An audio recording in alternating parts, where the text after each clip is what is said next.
आज का हमारा टॉपिक है साइकोलॉजी से रिलेटेड है और टॉपिक का नाम है जेंडर स्टीरियोटाइप। ये उन सभी एस्पिरेंट्स के लिए उपयोगी है जो केवीएस एनवीएस का टीचर एग्ज़ाम दे रहे हो या प्रिंसिपल का एग्ज़ाम दे रहे हो। साथ ही सीटेट या किसी भी टेट एग्ज़ाम में अपेयर होने वाले एस्पिरेंट्स के लिए भी उतना ही उपयोगी है। साथ ही ये वीडियो उनके लिए भी बेहद काम क्या है जो अभी टीचिंग जॉब में है, एजुकेशनल सेक्टर में कोई भी है, चाहे वो टीचर है, प्रिंसिपल है या ऑफिसर्स है, प्रोफेसर है, सभी के लिए ये उपयोगी है। तो जेंडर स्टीरियोटाइप समझने से पहले हम दो तीन चीज़ें डिस्कस करेंगे। एक चीज़ है जेंडर आइडेंटिटी।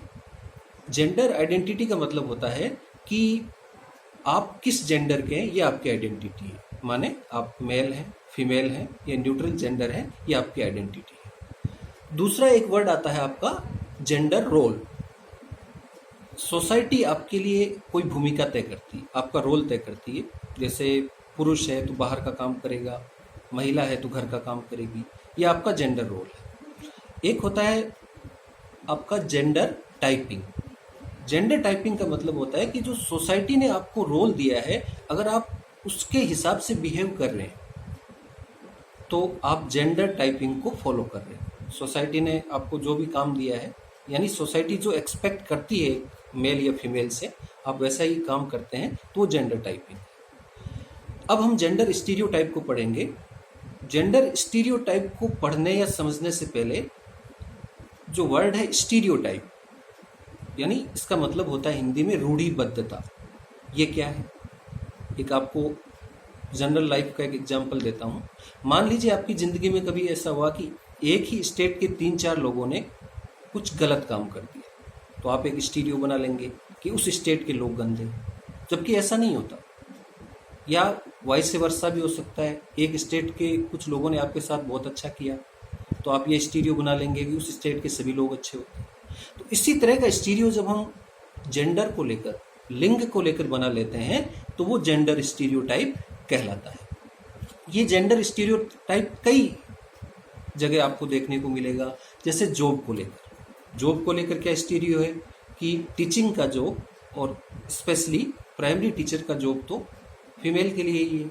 या आप जितने भी रिसेप्शनिस्ट देखेंगे वहाँ लेडीज बैठी रहेगी, तो ये एक स्टीरियो है सोसाइटी का।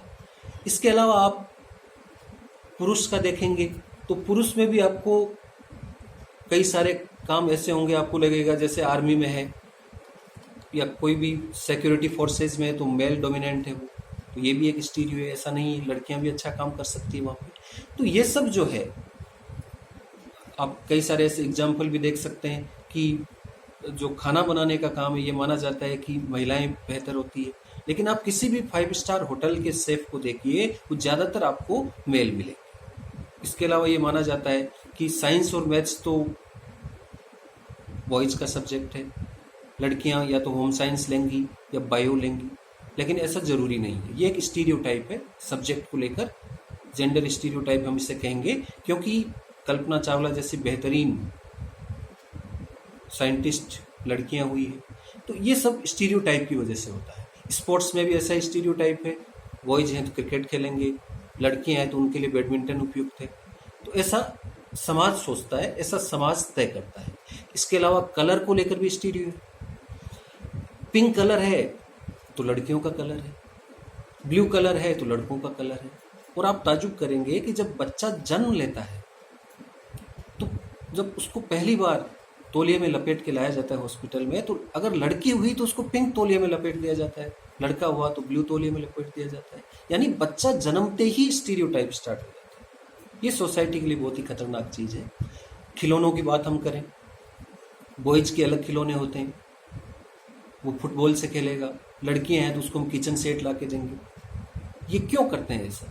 ये जेंडर स्टीरियोटाइप या लैंगिक रूढ़िबद्धता की वजह से हम ऐसा करते हैं। सब्जेक्ट की मैंने चर्चा की कि सब्जेक्ट को लेकर भी स्टीरियोटाइप है, मैथ्स लेना, बायो लेना, होम साइंस लेना, ये सब स्टीरियोटाइप है। इसके अलावा अगर हम एक्टिविटीज़ की बात करें तो स्कूल में आप जो देखते हैं, खासकर जो कोएड स्कूल है, उनमें रंगोली अगर बनाई जाएगी तो लड़कियों के द्वारा बनाई जाएगी, या फर्नीचर को एक स्थान से दूसरे स्थान पे ले जाना है तो बॉयज ले जाएंगे। ये क्या है? ये एक स्टीरियोटाइप है। इसके अलावा आप देखते हैं कि पनिशमेंट को लेकर भी टीचर्स में पहले स्टीरियोटाइप था। हालांकि आरटी एक्ट 2009 लागू होने के बाद कॉर्पोरल पनिशमेंट पूरी तरह बैन है, लेकिन उससे पहले ये देखा जाता था कि अगर पिटाई हो रही है तो सबसे ज्यादा बॉयज की हो रही है, लड़कियों की पिटाई नहीं होती थी या बहुत कम होती थी। ऐसा क्यों? इसके पीछे भी स्टीरियोटाइप। क्या स्टीरियोटाइप है? कि लड़के शरारती होते हैं, लड़कियां शांत होती हैं। एक तो ये स्टीरियो है। दूसरा ये होता था कि लड़के मजबूत होते हैं, कितना भी मारो कोई फर्क नहीं पड़ेगा, लड़कियां कमजोर होती है। तो ये सब टीचर का स्टीरियो है, जिसकी वजह से वो ऐसा बिहेव करता है। लड़का एग्रेसिव होता है, ये भी एक स्टीरियो है। तो ये तमाम तरह का स्टीरियो समाज के लिए बहुत खतरनाक है, और खासकर स्कूल्स में अगर ऐसा स्टीरियो है तो बच्चा कभी पूरी तरह से डेवलप नहीं हो सकेगा।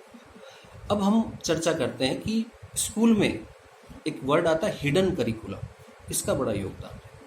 करिकुलम का मतलब होता है स्कोलास्टिक एंड को स्कॉलास्टिक एक्टिविटीज जो स्कूल में होती है।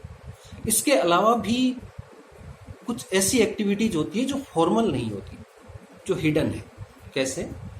मान लीजिए कि सुबह सुबह एक बच्चा स्कूल गेट के अंदर एंटर कर रहा है और देखता है कि एक बहुत सीनियर टीचर अपने से छोटी उम्र के गार्ड को विश करता है, उसको नमस्कार करता है। बच्चा इनडायरेक्टली यहाँ सीखता है कि चाहे बड़ा हो या छोटा हो, हमें विश करना चाहिए। और इसके विपरीत भी हो सकता है, एक यंग सा टीचर गेट में एंट्री करता है और गार्ड को डांट देता है, तो ये चीज़ भी बच्चा नोट करता है और उसके अंदर ये बात एक आदत के रूप में डेवलप हो जाती है।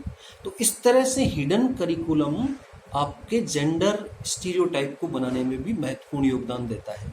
कैसे देता है? क्लास में एक पिक्चर लगी है, मान लीजिए एक चार्ट बना हुआ है, और उस चार्ट में ऐसा दिखाया गया है कि फीमेल्स, घर की जो महिला है वो किचन में काम कर रही है और लड़की उसका मम्मी का साथ दे रही है।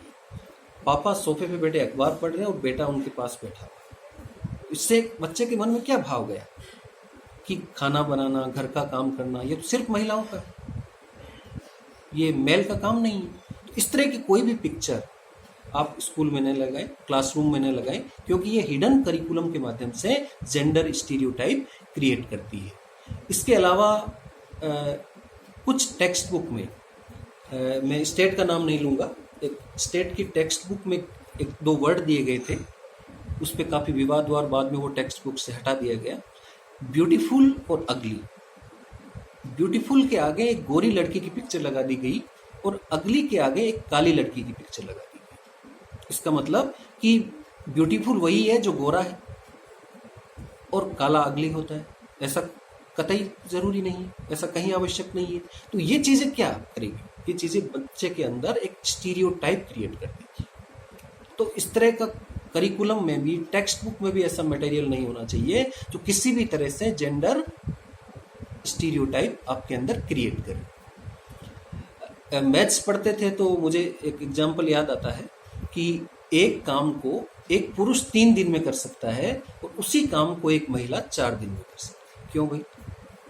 ये भी तो जेंडर स्टीरियोटाइप, कि महिला 4 दिन में कर पाती है उस काम को और पुरुष 3 दिन में कर देता है, इसका मतलब पुरुष मजबूत है। इसको उल्टा भी तो लिखा जा सकता था कि एक काम को महिला 3 दिन में करती है और उसी काम को पुरुष 4 दिन में करता है। ऐसा लिखने में क्या दिक्कत है? लेकिन ये लिखने वाले की मानसिकता को दर्शाता है, ये उसके स्टीरियोटाइप को दर्शाता है। इसीलिए हमें इन चीज़ों का ध्यान रखना चाहिए, क्योंकि जैसे ही बच्चा स्कूल आता है, मान लीजिए कोई बच्चा पहली बार आज स्कूल आया है, स्कूल आते ही वो गेट पे देखता है कि कुछ रंगोली है, लड़कियां रंगोली बना रही है बैठ के, और एनुअल डे चल रहा है, तो बच्चे जो बॉयज हैं वो क्या कर रहे हैं कि सोफा उठा के रख रहे हैं। तो बच्चे के मन में क्या स्टीरियो बना कि लड़कियां रंगोली बनाएगी और लड़कों का काम है कोई भारी काम करना, सोफा उठाना, फर्नीचर उठाना। तो इस तरह कुछ भी आप हिडन करिकुलम के माध्यम से इस तरह की कोई भी चीज़ आप बच्चों में नहीं जाने दें, क्योंकि ये बहुत खतरनाक है। अब हम बात करेंगे कि how to remove gender stereotype या how to create gender parity. Gender parity का मतलब होता है लैंगिक समानता। ये कैसे आएगी? मान लीजिए क्लास 1 में 50% लड़कियां और 50% लड़के। 12th करने के बाद या ग्रेजुएशन करने के बाद अगर हम उनका रेशियो देखें तो वो 50-50% ही होना चाहिए। अगर ऐसा हुआ है तो हम मान लेंगे कि सोसाइटी में जेंडर पेरिटी आ गई। कुछ स्टेप्स मैं आपको बताता हूँ इस जेंडर स्टीरियोटाइप को हम कैसे दूर करें। उसके लिए सबसे ज़रूरी तो ये है कि हम अपने करिकुलम के माध्यम से इस जेंडर स्टीरियोटाइप को हटाएं। करिकुलम ऐसा डेवलप करें, उसमें ऐसी चीज़ें डालें कि बच्चे के मन में कभी भी जेंडर स्टीरियोटाइप क्रिएट ना हो। दूसरा, हम हिडन करिकुलम पे बड़ा ध्यान रखें। टीचर्स, प्रिंसिपल या किसी भी स्टाफ के द्वारा ऐसा कोई बिहेव नहीं होना चाहिए कि बच्चा उसको एज ए स्टीरियोटाइप नोटिस करे। ये बहुत बड़ी जिम्मेदारी है टीचर्स की और स्कूल एडमिनिस्ट्रेशन की कि वो स्टीरियोटाइप क्रिएट ना हो। एक बड़ी जिम्मेदारी है पब्लिशर्स और ऑथर्स की, जो पुस्तकें लिखते हैं, कि वो ऐसा मटेरियल डाले ही नहीं जो जेंडर स्टीरियोटाइप क्रिएट करता है। एक दो एग्जांपल मैं आपको देना चाहूँगा। एक स्टेट की बुक में एक पिक्चर बनी थी, एक गेम नाम का चैप्टर है 3rd क्लास में, उसमें पिक्चर बनी है और उन तीनों पिक्चर में बॉयज की पिक्चर ही बनी। क्या स्टीरियो बन रहा है इससे कि गेम तो सिर्फ बॉयज ही खेल सकते हैं, लड़कियां नहीं खेल सकती? इस तरह की पिक्चर को अवॉइड करिए। आप गर्ल्स की पिक्चर भी डालिए या मिक्स करके पिक्चर डाल सकते हैं। ये काम पब्लिशर करे या ऑथर करे। इसके अलावा एक और टेक्स्ट बुक का मैं आपको एग्जांपल देता हूँ। उसमें ये दिखाया गया है कि एक कंस्ट्रक्शन साइट पे कंस्ट्रक्शन वर्क हो रहा है, तो कंस्ट्रक्शन का काम तो कर रहे हैं मेल और फीमेल ईंटें ढो रही है, सीमेंट ला रही है। ऐसा नहीं होना चाहिए। आप मिक्स करके पिक्चर डालिए कि महिलाएं भी कंस्ट्रक्शन का काम कर रही है और मेल भी ईंटें और सीमेंट ला रहे हैं। इस जेंडर स्टीरियोटाइप पे नेशनल करिकुलम फ्रेमवर्क 2005 जो प्रोफेसर यशपाल की अध्यक्षता में बना था, उसमें काफ़ी काम किया गया और उसी के अनुसार एनसीईआरटी ने कुछ डायरेक्शंस दिए सीबीएसई को, और सीबीएसई ने जेंडर सेंसिटिविटी के लिए एक किट तैयार किया और कुछ कार्ड्स वगैरह या कुछ ऐसा मटेरियल तैयार किया जो टीचर को अवेयर करे।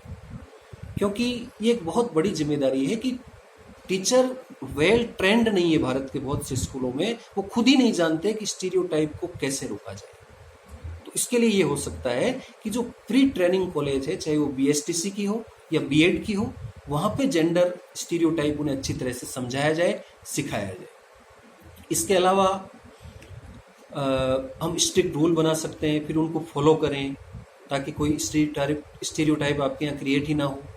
इसके अलावा एग्जाम्पल सेट करना पड़ेगा स्कूल एडमिनिस्ट्रेशन। कैसे?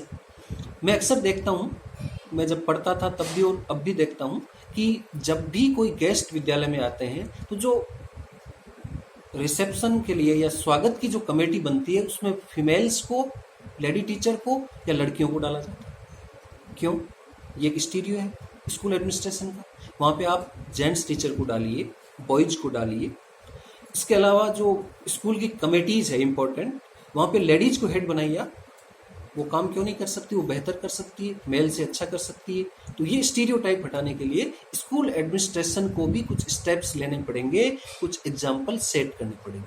इसके अलावा एक और काम किया जा सकता है कि जो क्लासरूम है वहाँ पे जो सोशल साइंस के टीचर हैं या लैंग्वेज के टीचर हैं, वो जेंडर स्टीरियोटाइप पे डिस्कस करें। एक्चुअली होता क्या है कि हम ज़्यादातर जो भी विवादास्पद विषय होते हैं उन पे बहस करने से बचते हैं और ये बहुत बड़ी गलती करते हैं। क्लासरूम में ऐसे टॉपिक पे बहस होनी चाहिए, तभी तो बच्चे के अंदर क्रिटिकल थिंकिंग डेवलप होगी। अगर आप ऐसे विषयों के बारे में उनको सप्रेस्ड करेंगे, उनको बताएंगे नहीं, उनको दबाएंगे, तो बच्चे के अंदर कभी भी क्रिटिकल थिंकिंग डेवलप नहीं होगी और कभी भी बच्चा पूरे पोटेंशियल के साथ अपना डेवलपमेंट नहीं कर सकता। इसके अलावा आप पेरेंट्स को अवेयर कर सकते हैं। जब भी पीटीएम हो, इस तरह के टॉपिक पे चर्चा करिए, जेंडर स्टीरियोटाइप के बारे में उन्हें बताइए। तो ये था आज का टॉपिक, जेंडर स्टीरियोटाइप। उम्मीद करता हूँ कि आपको पसंद आएगा। इस चैनल को सब्सक्राइब करें, लाइक करें, ताकि इस तरह के और वीडियो मैं आप लोगों के लिए बनाता रहूँ। धन्यवाद।